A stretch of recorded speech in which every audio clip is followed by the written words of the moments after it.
Hey guys, what's up? It's Brian Trippe here. Before we get into this week's podcast, I want to make a very special offer to you.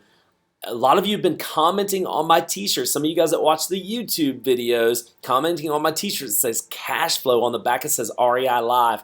I would love to give you a free t-shirt, no strings attached. You don't have to pay for shipping, anything. I want to give you this free t-shirt if you do me one.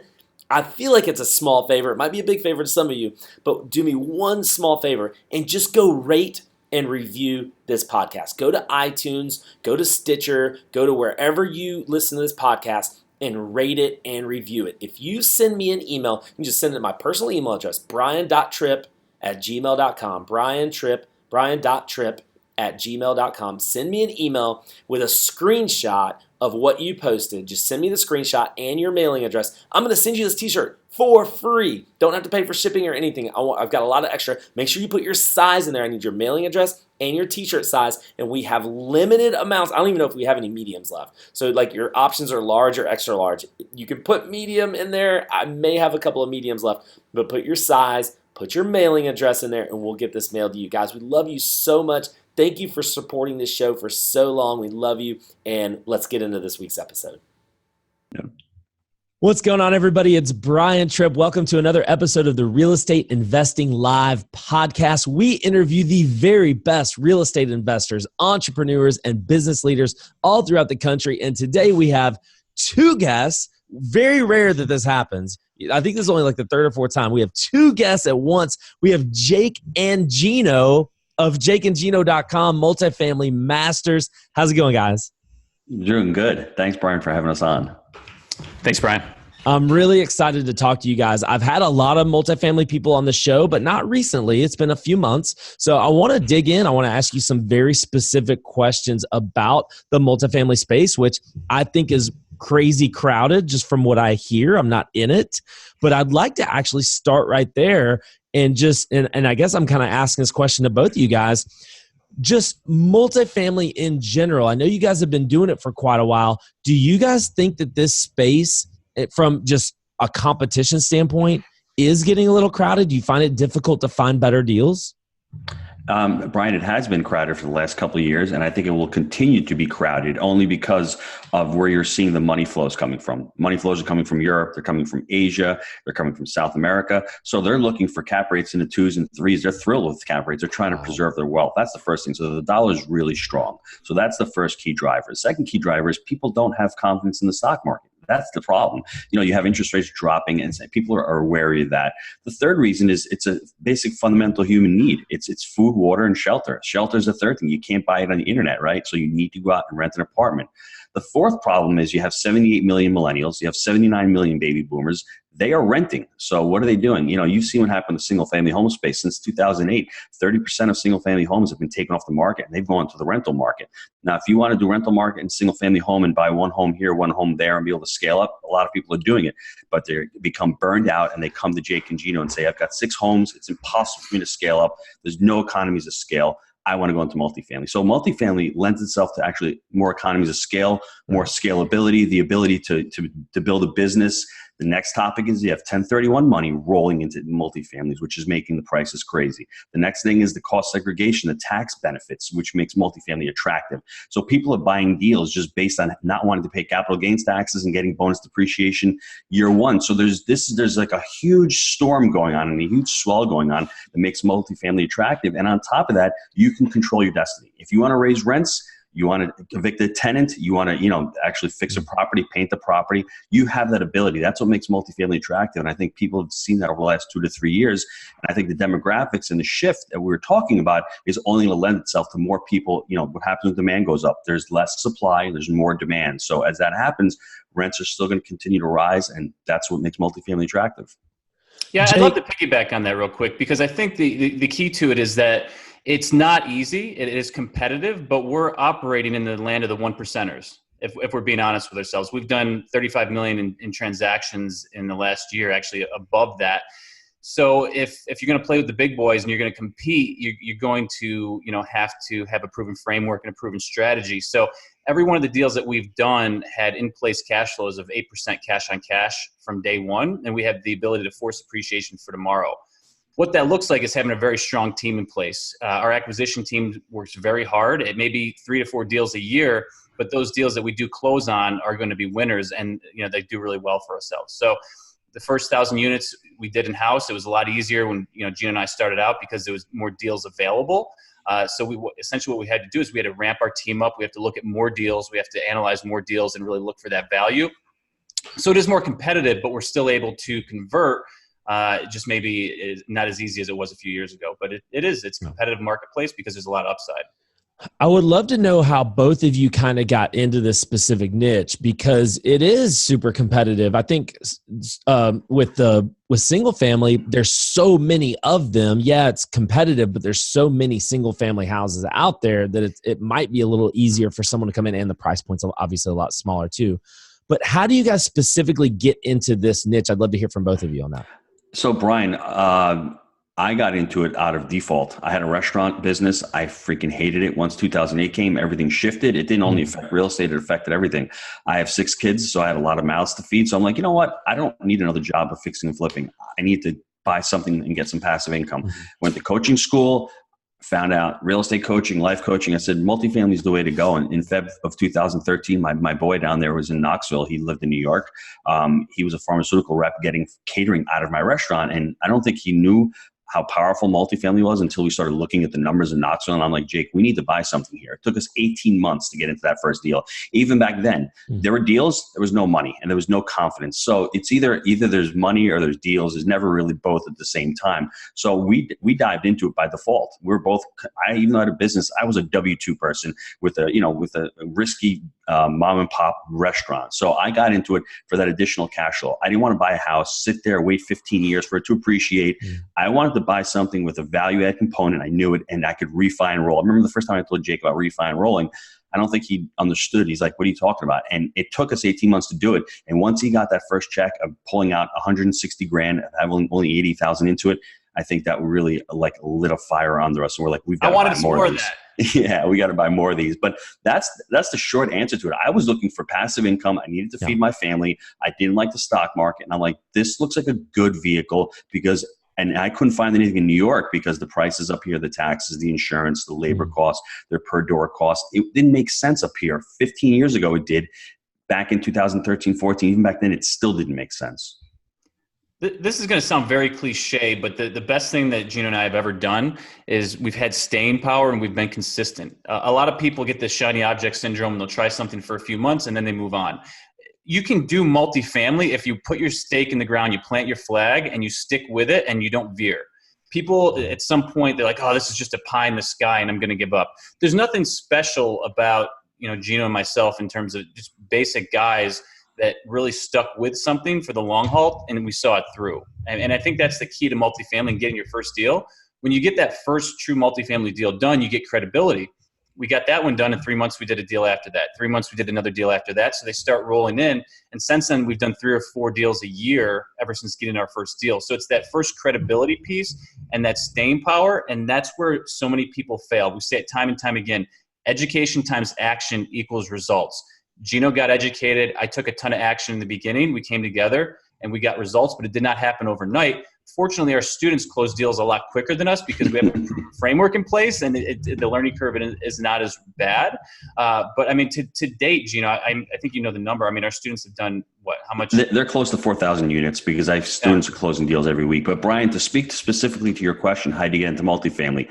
My story was get educated. Invest in your education. Don't worry about spending $5,000, $10,000, $15,000. Follow people who are doing it. You either pay to play or you seek to serve. I paid to play. Jake seek to serve. I was his mentor when we got on. You need to mastermind. I was unfortunately surrounded by people making low income wages. That's what I was resonating with. As soon as I hooked on with my boy over there, all of a sudden the light bulb went off. And then we got another partner and it was off to the races. And then we created the Jake and Gino community and that was off to the races. So the identifying as a multifamily investor was key to me because I wasn't a pizza guy anymore. I was actually doing tasks of what a multifamily investor does. And on top of that, just creating that environment around you. You need to go to live events. You need to network with other like-minded people because if you don't, you're on an island. Multifamily is a business and it's all about partnering up and it's all about having your specific skill sets. In the beginning as an entrepreneur, it's hard because you're doing everything. But as you grow, Jake is doing property management day to day. I'm doing education day to day. We have a partner who's doing the syndication day to day. And we all come together in this beautiful relationship of an investment company, property management company, syndication company, education company, mortgage company. All those things become symbiotic. It's only taken us 5 years. And it's the power of leverage. You're leveraging other people's time, other people's assets, other people's skill sets. And it comes to a beautiful thing. And you can do this in single family also, but just happens with multifamily. The scale is there. Servicing 1,500 tenants that we have right now, adding rent plus to $6.99 a month. It's $3 to us. If we had 50% of that, you can see it's another $4,000 a month in our pocket for adding a simple service. So the scale is there. And as an entrepreneur, the more people you can serve, the more money you're going to make. That's the bottom line. That's why multifamily is it's also owning the process, though. Mm-hmm. Own the process from everything we've done from the beginning. We started self-managing. We built out our management company. From the beginning, we did the syndications all in-house. We did the education all in-house, the brokering. So we've done it all in-house and creating this vertically integrated organization where we've owned the process time and time again. So we fully understand everything that we're getting into and we're able to reduce costs by controlling the process. And this is important to all the listeners. You need to commit and then figure it out because everyone out there is winging it. Don't think people don't know it. We are all winging it and we'll figure it out. And if you don't take that process and you wait and you wait and you wait, life's going to pass you by. If we'd waited to do the education company, we weren't good enough. We weren't good enough to launch a podcast. We weren't good enough to write a book, whatever it may be. You're going to get stuck there and you're going to doubt yourself. That's why partnerships are awesome because my boy over there wants to launch another podcast. We've got another podcast running. He wants to write another book. Let's write another book. He wants to look at another deal. If I'm by myself, I may pull myself back and say, you know what, I don't have the time. But since he's pushing me and I'm pushing him, that really creates a lot of energy and a lot of excitement to continue to grow. I like it. And Gino, I love something that you said earlier, that you need to seek to serve or pay to play. There really is the people that try to kind of do that halfway are the people and do it on their own just by watching videos, which are fine things to do, and listen to podcasts, which are fine things to do, but you can't get everything by doing that. And I love that. I've never heard that. I've never heard it said that way. That's awesome. So Brian, it's important. Look at all the people who are super successful. They all have coaches. They all have mentors. They've all spent thousands on their education. And we still coach today. We coach this week. We've spent, over $250,000 this year to become better with consultants, with coaches, with a lot, because we practice what we preach. I want to get better. I've never scaled up a company before. Instead of me taking 2 years to do it, I'm hiring it out and I'm doing it, getting a lot quicker. So that investment on the front end is going to shorten my learning curve. It's going to shorten my mistakes and it's going to get me to a point quicker. I know people are saying, I don't have the money to do that. If you don't have the money to go to a seminar, you're not going to learn how to do the deal. So you need to go to the seminar to learn the education. So you're going to have to bite the bullet like I did and just do it. Or seek to serve, right? Mm-hmm. And find someone who's already doing it and just serve them and do whatever they ask you to do. It's an incredible theory. I like that. Jake, I want to ask you, I want to talk to you, both of you, but Jake, I want you to kind of start off.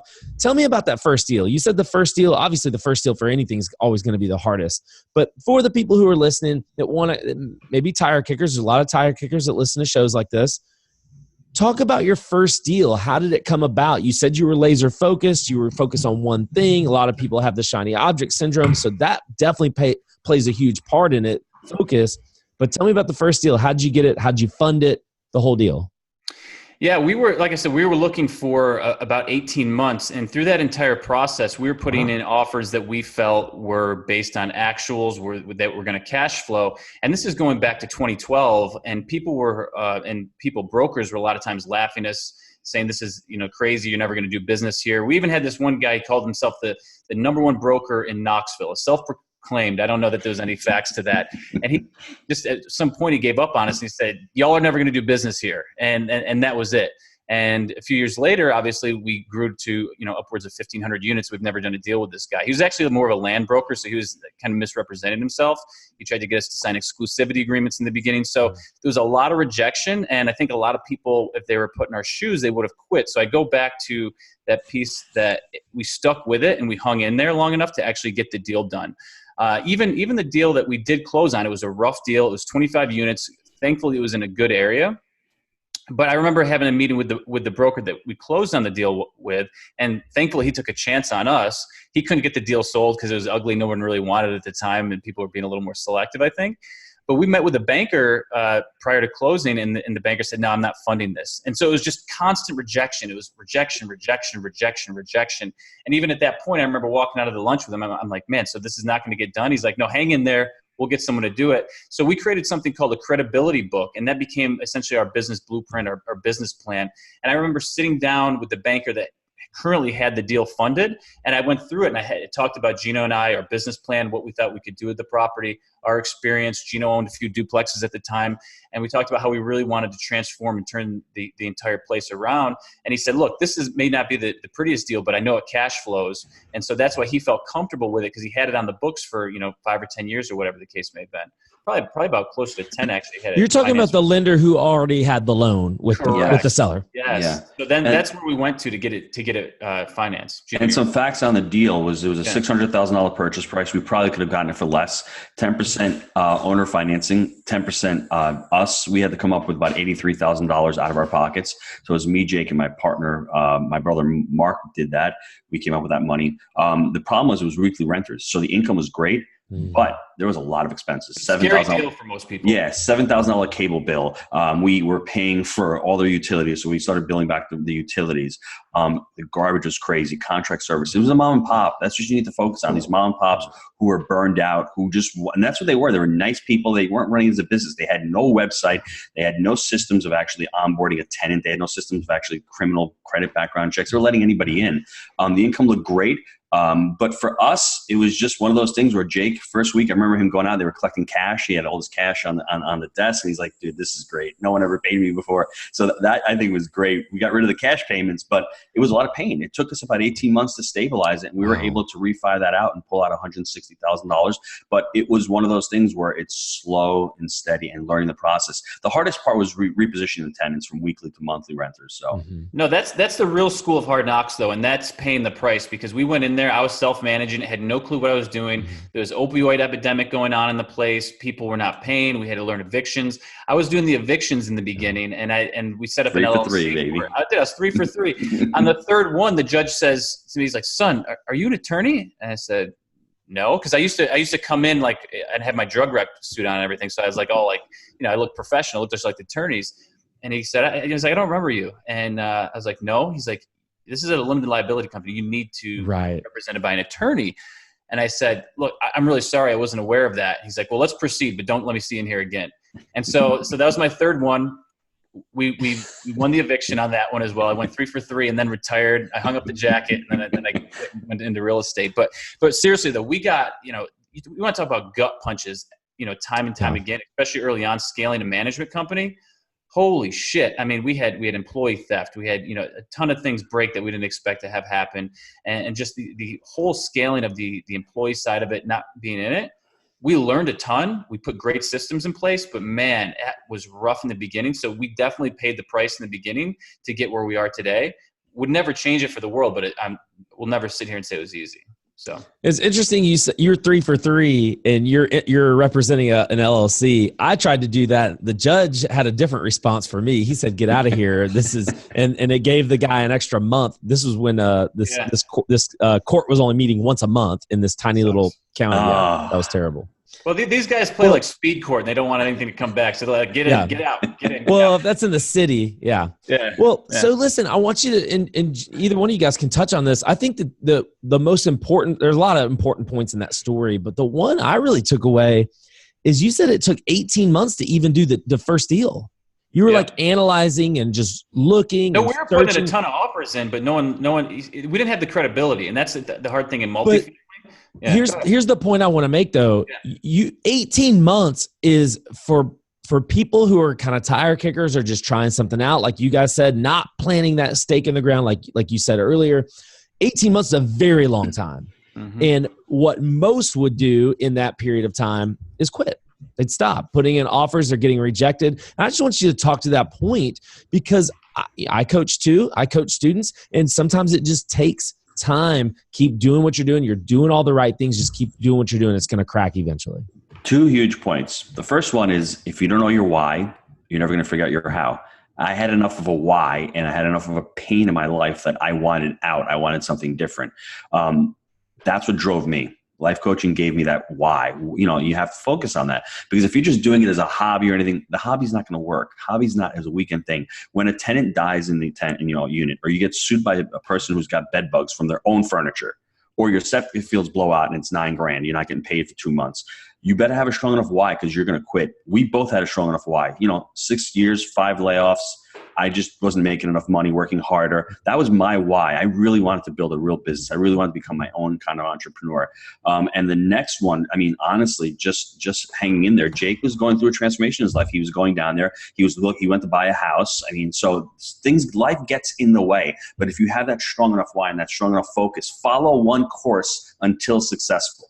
If you can do that in life and you cannot jump back and forth, you go to college, it takes you 4 years for a college degree. Yeah. If it only took us 18 months to buy our first deal, I think we're way ahead of the game, to be honest with you. And it didn't cost me anything. It didn't cost me $200,000 for that education. It cost me a fraction of that. I bought an asset, I learned the process, and I just replicated the process. I think that's where we were successful. So Gino, is the how, because my big question would be well, that's kind of easy for you to say, look where you are, but I guess I'll go back to that first point that you made. If you don't know your why, you'll never be able to understand the how. That's right. Just talk about that for a second, just understanding who you are personally. And then Jake, you can touch on this as well, who you are personally, to know what you actually want, which is something that's very difficult to know. So the first thing people need to do is they need to focus on what they want, not on what they don't want. The average person will tell you, and I was blamed for this, I would always say, I don't want to be in the restaurant business. That's not a focused answer. I'm telling you what I don't want. What do you want? I wanted financial freedom. I wanted to be able to help people. I wanted to be able to build a scalable, amazing business that touches lives. And I wanted to make money. Now, money's not the cause. Money is the result of all of that. When I was a W-2 employee, I was focusing on the money. Right. Now I'm an entrepreneur who's financially free. I don't focus on the money as much. That's the truth. I don't really care if we monetize 1 month. I'm looking long-term. And a multifamily is planting the seeds like a farmer and letting those seeds grow. And if you get a hurricane in 3 days, like we might get down here, it might get wiped out. You might need another 6 months or a year to get that going. That's the problem. So you have to focus on what you want in life and what you want to become in life. And I wanted to become an entrepreneur. I wanted to be a great role model for my kids. I wanted to make enough money to become financially free, and I wanted to help others. And how did that become possible? It became possible by buying multifamily, and actually by creating an education company, and by becoming a life coach and coaching people and helping people do this. So that was my why and my how. I guess Jake can speak to his. I know his story. So we've actually broken this down into 3 whys. The first why is the reason why we won and why we were successful. And we touched on this is because we were persistent and we stuck with it. Right.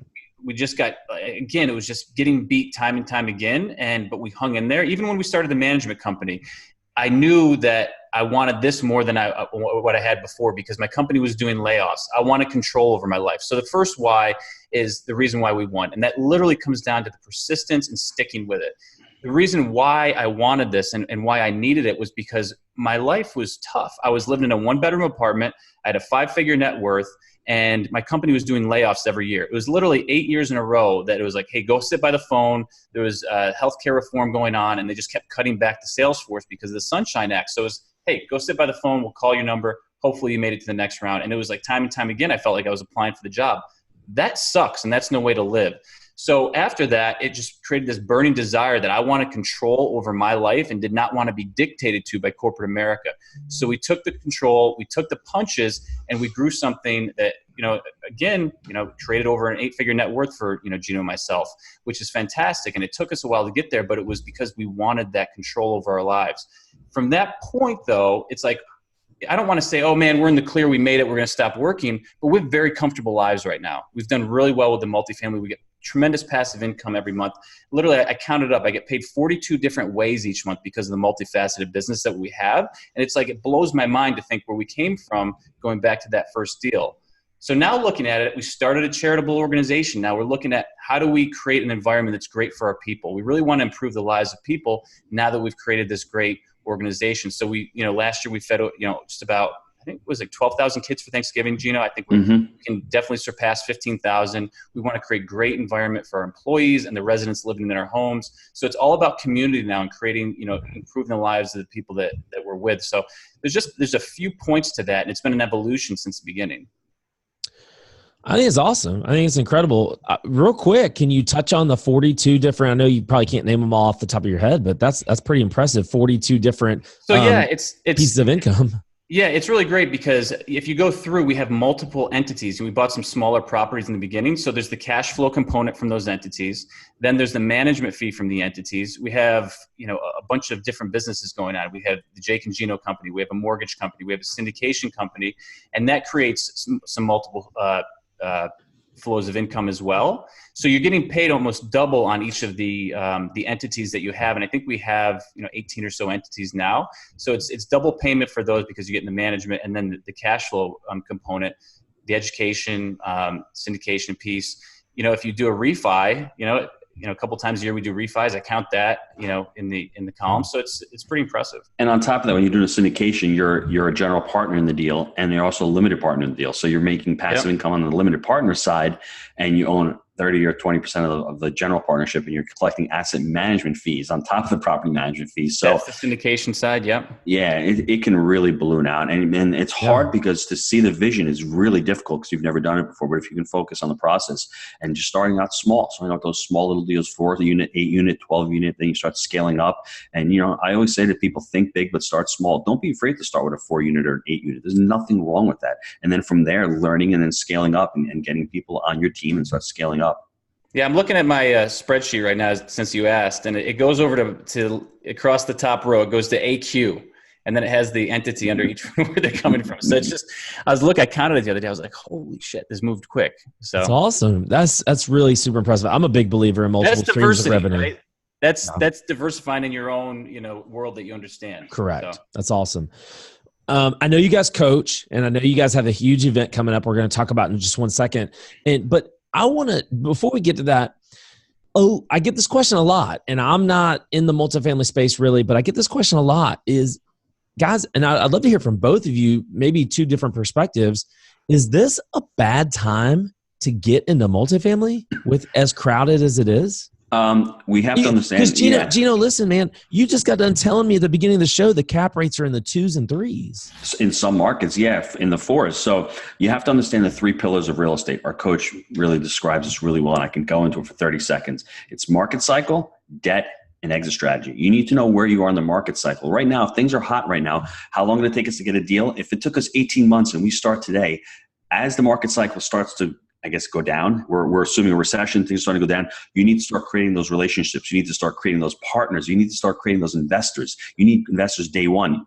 When you need investors before the deal. So it's a long game. So whether you get into it 18 months ago or now, you still need to build those teams, and you're still going to have to get into the market, learn the market itself. You're going to have to learn the brokers in there, build a rapport. So that's a long game. So whenever you start, it's one thing, but if you can figure on those 3 pillars and our buy right, manage right, finance right framework, you're learning all of that. Every deal is unique because you can buy certain deals at certain parts of the cycle that make sense. Right now, you're not buying a very, very high value add deal. It's going to put 20 or 30K per door in because it's not really the type of the cycle to do that. Because if prices come down and cap rates go up, you've invested so much in this deal right now that might not make sense at this part of the cycle. But knowing where you are, where your market is in the cycle, there's a couple of markets that are still in recession, but the majority of them are either in expansion or hypersupply. So know where your market is really important. You don't have to pull the trigger, but staying in line and knowing that and knowing what your exit strategy is. Maybe now is not a time where you're going to refi and roll a deal like we've done. We've pulled over $9 million from our portfolio. This may not be the time to do it. We've bought a couple of deals in the last 2 years that we can still do it. We bought them at a great price, but now this may be locking in long-term fixed rate debt. We just locked in a 10-year term, 5-year IO, 3.52% deal.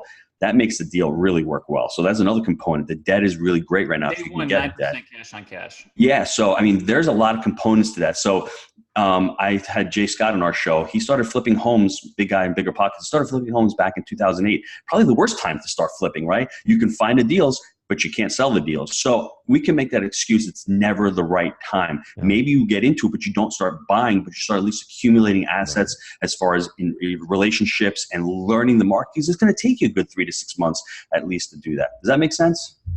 Yeah, no, I like it. Expand on it too, because I think it comes down to your buying parameters. In our first book, Wheelbarrow Profits, we wrote about buy right, manage right, and finance right. And multifamily investing comes down to that three-legged stool. If you get each 3 of those parameters correct, you're going to be in good shape. So you have good buying parameters. What are you buying based on from cash flow from day one? You're managing it right. That goes into your repositioning, and that's really what goes on after you've secured the asset.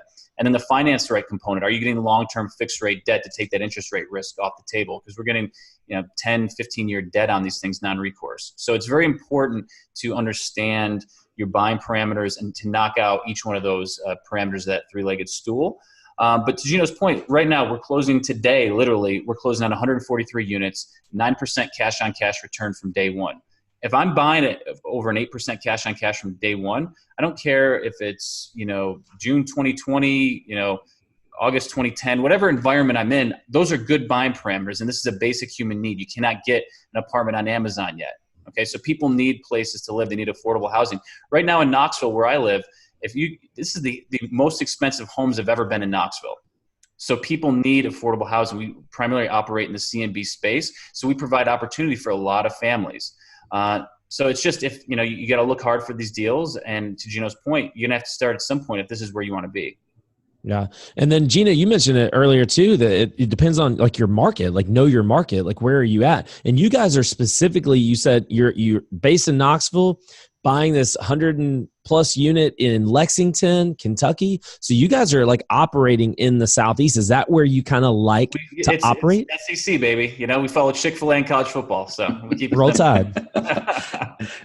It's where the demographics are shifting to. I mean, unfortunately, 1,000 people a day come to Florida. That's just the reality. Nashville's blowing up because the demand for job growth and population growth is tremendous. So that's why cap rates are compressing. In certain other parts of the country, they're fleeing. The Rust Belt is having a tougher time. It's a more linear market. You're not going to get the cap appreciation. You're going to get the cash flow there. But we want a little bit of both, right? So I think the Southeast is just a fantastic place. Carolina has really revolutionized what's going on. I mean, NAFTA gutted it from 82 to like 2000. There were no builds there. It just destroyed it. Now all the furniture, all manufacturing back.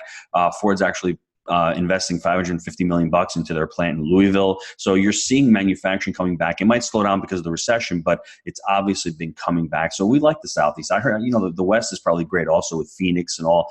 Their cap rate's a little low because everyone's fleeing California and going to Boise, going to Salt Lake City, and going to Nevada and Arizona because they can sell their house and buy something for half or go and rent in these other places. So just look what happens with the tax rates and the tax bill. That really means a lot. And the affordability, the house affordability is really crucial for employers wanting to have their employees, because you're making $150,000 in California or $150,000 in Dallas, Texas. Where do you think they're going to relocate to? They're going to relocate to Texas because they don't have to give their employees a raise. Their quality of living, the cost of living is much cheaper in Texas, so they're going to move their factory. Toyota's done it and other people have done it. And I'm still waiting for Dallas to slow down, but Dallas just continues to grow because it's a great place for business. They have a great business-friendly environment.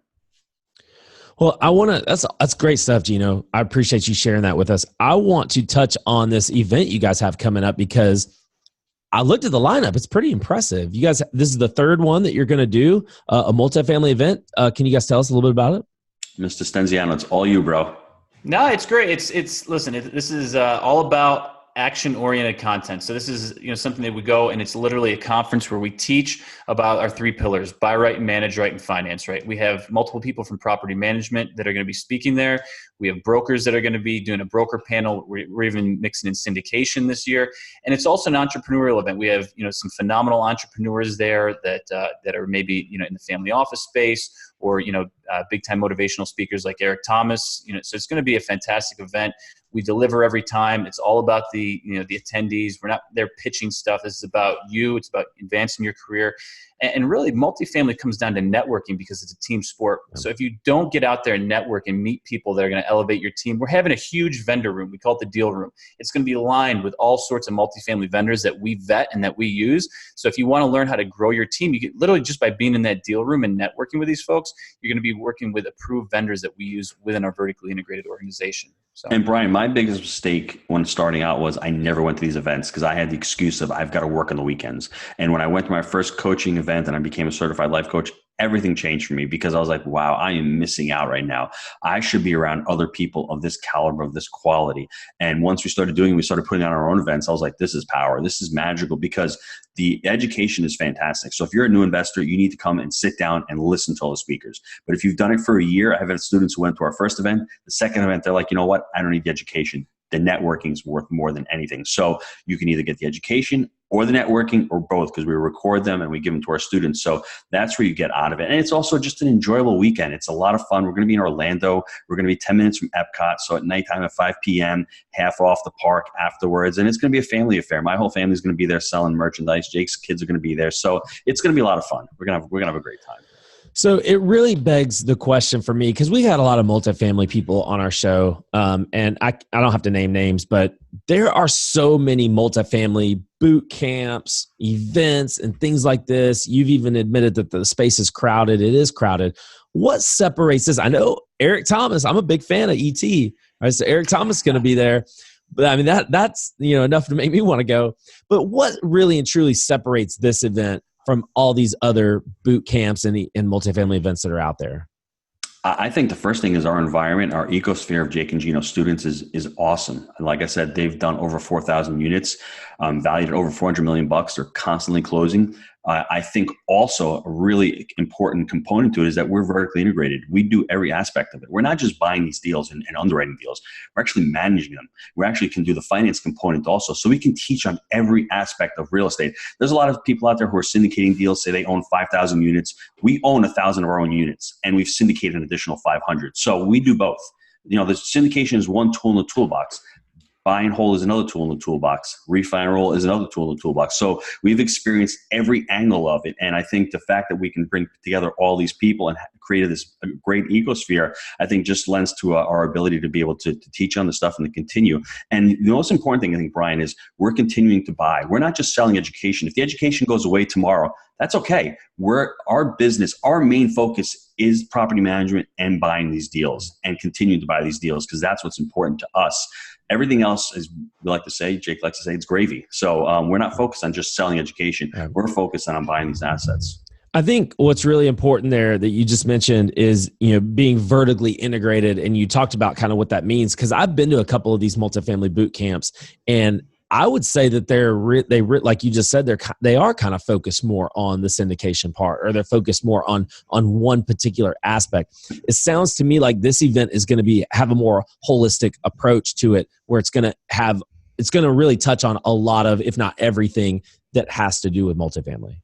Yeah, no, it's going to touch on the buy, the manage, and the finance piece, because that is the three-legged stool that is multifamily. But to Gino's point, there's not another group out there that does what we do. We own over 1,000 ourselves. We manage in-house, and we actually do the debt side of it as well. And the syndication is just another piece to it. The syndication leads up every other group's business, because that's how they've done it. So it's just we're a different group because we are so vertically integrated and we control more of the portfolio than these other groups. So I think it's very authentic what we put on, and you're not going to get another group that controls or understands the business as deeply as we do. So I think it's going to be really great. That's awesome. Can you guys tell everybody how they can get registered or how they can learn more information? What's the website and everything? It is jakeandgino.com /mastery 2019. Just go on the jakeandgino.com website. You can click on the live event. There's a ticket there. There's a link there. And if you want, just email me at gino@jakeandgino.com. If you have any questions, I'd love to answer questions. I'm always talking to real estate investors. I'm always talking to people out there because, like I said, it's important to have a pulse on what's going on because things change weekly in this business. And it's amazing how quick things change as opposed to 5 or 10 years ago. So, I'd love to answer any questions. It's awesome. So guys, it's jakeandgino.com, and you can click on a button there that's going to take you to the event, or you can go /mastery 2019. And you guys have been generous enough to give our audience a 15% discount. Yes. They just have to enter in a coupon code, the REI Live coupon code. So when you go to check out, if this is something you guys you want to do, it sounds like it's going to be an incredible event. jakeandgino.com /mastery 2019. Get 15% off your ticket by entering the coupon code REI Live. Gino's just setting me up. I didn't know that one was coming, but just giving away the farm, man. I love giving away the farm. You know what I'm saying? At least we have a little bit of farm to give away. You know what I mean? So let's keep giving it away, right? Sounds good, man. Well, I really do appreciate you guys coming on the show and teaching our audience a little bit about multifamily, because there are so many different aspects of this. And obviously in 30 minutes, 45 minutes, we can't dig into everything, but go into an event like this, learning from people who are doing the business is invaluable. So I want to highly encourage you guys. But thank you, Gino, Jake. I appreciate the time. Thanks, Brian. Thank you. See ya. All right, guys, we love you so much. Hit the subscribe button, and don't forget our t-shirts. You want a cash flow t-shirt for free. All you have to do is go and rate us and review us. Send me a screenshot that you did that, and we'll get you a t-shirt. Love you guys. We'll see you next time.